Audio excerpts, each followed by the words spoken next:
Hello दोस्तों, MPPSC के YouTube channel पर आप सबका स्वागत है। आज हम लोग देखेंगे विलियन सॉल्यूशन, ठीक है ना। केमिस्ट्री का यूनिट 2 का है ना, पेपर 3 का देखेंगे। विलियन दो से अधिक पदार्थों के समांगी मिश्रण विलियन कहलाता है। उदाहरण चीनी और जल का विलियन, ठीक है। आयोडीन एवं एल्कोहल का विलियन जो होता है, क्या होता है, चीनी और जल का विलियन क्या हो जाता है विलियन कहलाता है।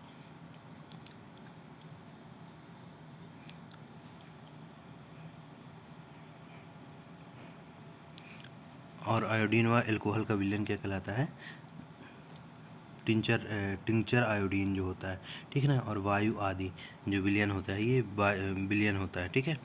विलयन के दो घटक होते हैं, विलयन के दो घटक होते हैं, विलायक और विलेय होता है, ठीक है ना। वह घटक जो दूसरे घटक को विलयन में घोलता है वह क्या कहलाता है, विलायक कहलाता है। दूसरे घटक को, जैसे चीनी और जल में जल क्या हो जाएगा, विलायक हो जाएगा, और चीनी क्या हो जाएगा, विलेय हो जाएगा, ठीक है ना। तो जो दूसरे घटक को विलयन में घोलता है वह क्या कहलाता है, विलायक कहलाता है। मतलब पानी जो होता है, चीनी और जल में जल क्या होता है, विलायक कहलाता है, और चीनी जो होता है विलेय कहलाता है, ठीक है। तथा वह घटक जो विलायक में घुला होता है विलेय कहलाता है। वह घटक जो विलायक में घुला होता है वह क्या कहलाता है, विलेय कहलाता है। मतलब चीनी जो होता है वह विलेय होगा, ठीक है ना। विलयन के घटक देखते हैं, विलेय और विलायक, ठीक है ना। विलेय क्या होता है, वह घटक जो विलायक में घुला होता है वह विलेय कहलाता है। वह घटक जो दूसरे घटक को विलयन में घोलता है विलायक कहलाता है, ठीक है ना। अब विलायक के गुण देखेंगे, ठीक है।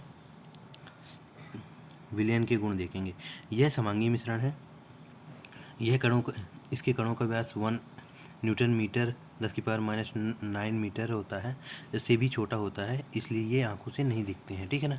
ये प्रकाश की किरणों को फैलाते नहीं हैं, अर्थात टिंडल प्रभाव प्रदर्शित नहीं करते हैं। छानने की विधि द्वारा विलेय कणों को विलयन से पृथक नहीं किया जा सकता है, ठीक है। ये स्थायी होते हैं, अतः शांत छोड़ देने पर विलेय कण नीचे नहीं बैठते हैं, ठीक है। नेक्स्ट देखते हैं, विलयन के प्रकार देखते हैं। विलयन के प्रकार कितने हैं, विलयन कितने प्रकार के होते हैं, 3 प्रकार के होते हैं। संतृप्त विलयन, असंतृप्त विलयन, अति संतृप्त विलयन।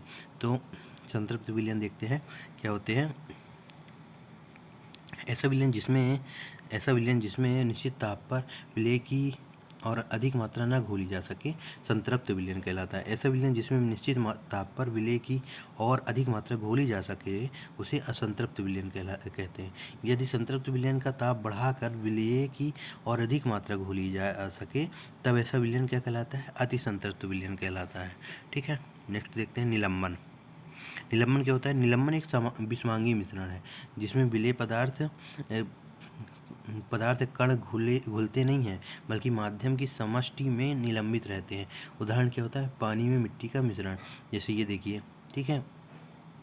पहले क्या था, बालू और रेत का निलंबन जो था, पानी में क्या है, बालू और रेत है, ठीक है ना। बाद में क्या हुआ, जो बालू और रेत था वह नीचे बैठ गया और पानी ऊपर ऊपर हो गया, ठीक है ना। क्योंकि बालू और रेत के कण जो होते हैं भारी होते हैं, इसलिए वो नीचे दब जाते हैं, ठीक है ना। मिट्टी को पानी में मिलाने पर निलंबन का बनना और उसका बाद में बीकर में पेंदे में बैठ जाना, जैसे ये बैठ जाता है, वह दर्शाया गया इसमें, ठीक है ना। निलंबन के गुण देखते हैं, ठीक है। निलंबन क्या होता है, यह एक विषमांगी मिश्रण है। इसके कणों का व्यास 100 mm 10⁻7 मीटर से बड़ा होता है। ये निलंबित कण प्रकाश किरण को फैला देते हैं, ठीक है ना। छानन विधि द्वारा विलेय कणों को पृथक किया जा सकता है। ये अस्थायी होते हैं, अतः शांत छोड़ देने पर कण नीचे बैठ जाते हैं तथा विलयन में प्रकाश की किरण का प्रकीर्णन रुक जाता है, ठीक है। नेक्स्ट देखते हैं कोलाइड। कोलाइड एक प्रकार का विषमांगी मिश्रण है, ठीक है। यह है जिसके कणों का आकार विलयन से बड़ा किंतु निलंबन से छोटा होता है। उदाहरण दूध और रक्त। तो दूध कौन सा विलयन है पूछा जाता है, तो दूध यह ऑब्जेक्टिव में भी आता है। और कोलाइड मान लीजिए 3 नंबर में पूछ लिया कि परिभाषा दीजिए, तो कोलाइड का परिभाषा देंगे और उदाहरण जरूर लिखेंगे, दूध और रक्त, ठीक है। कोलाइड के गुण देखते हैं। कोलाइड के गुण, यह एक विषमांगी मिश्रण है। इनके कणों का आकार इतना छोटा होता है कि पृथक रूप में आंखों से नहीं देखा जा सकता है। ये इतने बड़े होते हैं कि प्रकाश किरण को फैलाते हैं तथा उसके मार्ग को दृश्य बनाते हैं। कुछ समय शांत छोड़ देने पर कण तली पर नहीं बैठते हैं, अर्थात ये पर्याप्त स्थायी होते हैं, ठीक है। कोलाइड के विलयन जो होते हैं, क्योंकि दूध और जो रक्त होता है उसके जो घनत्व होता है उसका अधिक होता है, इसलिए यह है कण जो होते हैं तली पर नहीं बैठते, अर्थात ये पर्याप्त स्थायी होते हैं, ठीक है ना। जैसे मिट्टी और पानी में मिट्टी के कण जो होते हैं नीचे बैठ जाते हैं, या बालू के कण नीचे बैठ जाते हैं। छनन विधि द्वारा कणों को पृथक नहीं किया जा सकता है, किंतु अपकेंद्रण विधि द्वारा इसे पृथक किया जा सकता है। जैसे अपकेंद्रण विधि द्वारा दूध से वो मलाई निकाल ली जाती है, तो और सिर्फ छाछ मतलब जो दूध का वो सिर्फ उसके घनत्व जो होता है बढ़ जाता है। मतलब दूध को जब अपकेंद्रण द्वारा अलग किया जाता है जैसे, तो उससे मक्खन निकाल लिया जाता है, तो उससे जो दूध रहता है ना, तो वो पतला हो जाता है, लेकिन उसका घनत्व जो क्या होता है वो अधिक होता है, ठीक है। अब देखते हैं कोलाइडो में होने वाली घटनाएं। टिंडल प्रभाव। जब प्रकाश किरण को कोलाइड से गुजारा जाता है तो कोलाइड कण प्रकाश किरण को फैला प्रकीर्णन देते हैं, जिससे प्रकाश का मार्ग स्पष्ट दिखने लगता है। यह घटना क्या कहलाती है? टिंडल प्रभाव कहलाती है। मान लीजिए टिंडल प्रभाव ही 3 नंबर में पूछ लिया है, तो टिंडल प्रभाव आप ऐसे बता सकते हैं, ठीक है। नेक्स्ट देखते हैं टिंडल प्रभाव। टिंडल प्रभाव ऐसे 5 मार्कर में भी पूछता है, तो ये चित्र भी बना देंगे आप लोग। हाँ, ये देखिए जो किरण पथ है, किरण पथ से ये निकल रही है, ठीक है।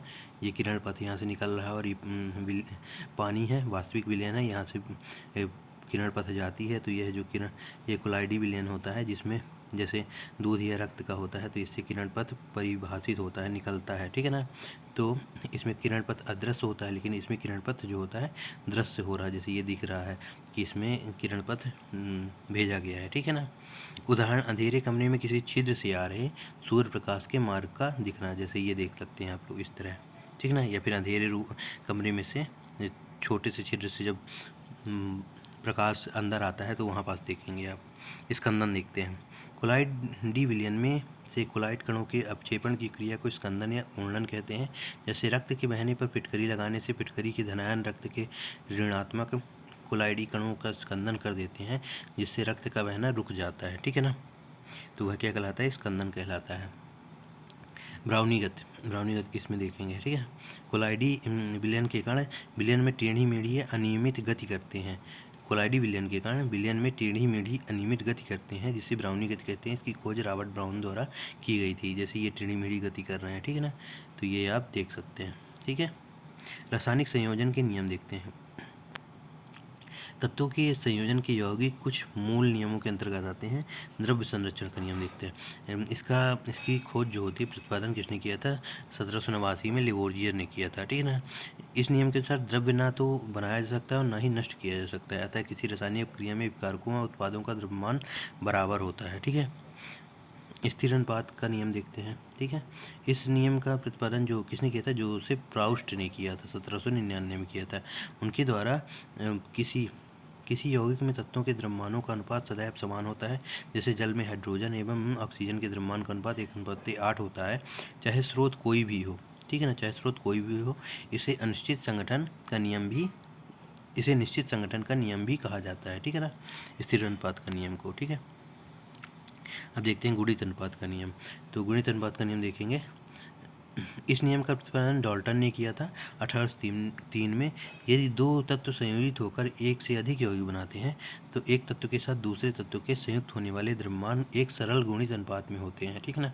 उदाहरण क्या है? कार्बन ऑक्सीजन के साथ संयुक्त होकर 2 यौगिक बनाते हैं, ठीक ना। कार्बन और ऑक्सीजन साथ में मिल जाते हैं तो 2 यौगिक बनाते हैं, कार्बन मोनोऑक्साइड और कार्बन डाइऑक्साइड, जैसे ये देख सकते हैं, ठीक है ना। कार्बन प्लस ऑक्सीजन बने हैं, एक के अनुपात में बनते हैं, तो कार्बन मोनोऑक्साइड बनाते हैं। 1:2 के अनुपात में बनते हैं, कार्बन और ऑक्सीजन के 2 अणु बनते हैं, तो कार्बन डाइऑक्साइड बनता है, ठीक है। यह ऑक्सीजन के द्रव्यमान 16 व 32 जो कार्बन के निश्चित द्रव्यमान के साथ संयुक्त होते हैं, एक सरल अनुपात 16:32 1:2 होते हैं, ठीक है। अब देखते हैं गैलुसैक का नियम, ठीक है ना।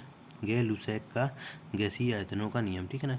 इसका प्रतिपादन गैलुसैक ने 1808 में किया था। जब रासायनिक क्रियाओं में समान ताप और दाब पर गैस संयुक्त होती हैं, तो उनके आयतन सरल अनुपात में होते हैं, ठीक है ना। उदाहरण 100 मिलीलीटर, उदाहरण जोड़ लिखेंगे। 100 मिलीलीटर हाइड्रोजन 50 मिलीलीटर ऑक्सीजन में संयोग कर 100 मिलीलीटर जलवाष्प बनाते हैं। इसमें गैसों का आयतन में 2:1:2 का सरल अनुपात होता है, ठीक है। नेक्स्ट देखते हैं। तो आज के लिए इतना ही।